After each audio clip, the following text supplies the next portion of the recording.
అందరికీ నమస్కారం అండి. రాష్ట్రంలో అధికారం చేపట్టిన జాతీయ ప్రజాస్వామ్య కూటమి ప్రభుత్వం ఎన్నికల సమయంలో తామిచ్చిన హామీలను అమలు చేయడానికి ప్రయత్నిస్తుంది.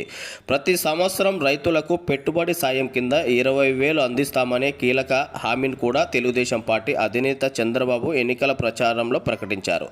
అన్నదాత సుఖీభవ పథకం కింద అర్హులైన రైతులకు 20,000 అందిస్తామన్నారు. ఇలాంటి వీడియోలు మీకు నచ్చినట్లయితే లైక్ చేసి షేర్ చేసి సబ్స్క్రైబ్ చేసుకోండి ఫ్రెండ్స్. ఇకపోతే వీడియోలకైతే వెళ్ళిపోదాం. ఈ పథకాన్ని ఎలా అమలు చేయబోతున్నారు, ఎవరెవరికి వర్తిస్తుంది, విధి విధానాలు ఏంటి అన్న విషయాలు ఏవి తెలియలేదు.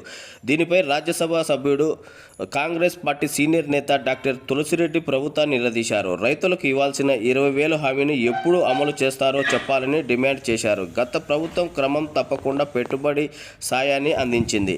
ప్రస్తుత ప్రభుత్వం కూడా వెంటనే ఈ పథకాన్ని ప్రారంభించాలని అన్నదాతలు కోరుతున్నారు. ప్రభుత్వంలో లబ్ధి పొందిన రైతుల జాబితా ప్రభుత్వం వద్దే ఉంటుంది. ఆ డేటాను ఉపయోగించైనా వెంటనే ఈ పథకాన్ని ప్రారంభించాలని రైతులు కోరుతున్నారు. ఇటీవలే వ్యవసాయ శాఖపై సమీక్ష సమావేశం నిర్వహించిన సందర్భంగా ముఖ్యమంత్రి చంద్రబాబు ఈ పథకంపై అధికారులకు కొన్ని సూచనలు అయితే జారీ చేశారు.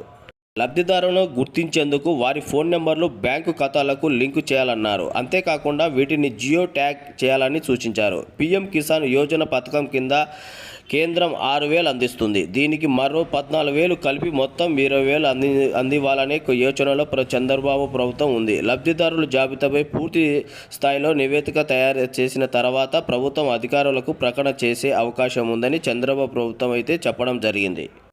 ఇలాంటి మరిన్ని విషయాలు మీ వరకు చేరాలంటే మా ఛానల్ లైక్ చేసి షేర్ చేసి సబ్స్క్రైబ్ చేసుకోండి ఫ్రెండ్స్. ఇంకా మీ ఫ్యామిలీ మెంబర్స్కి మీ ఫ్రెండ్స్కి కూడా షేర్ చేయండి.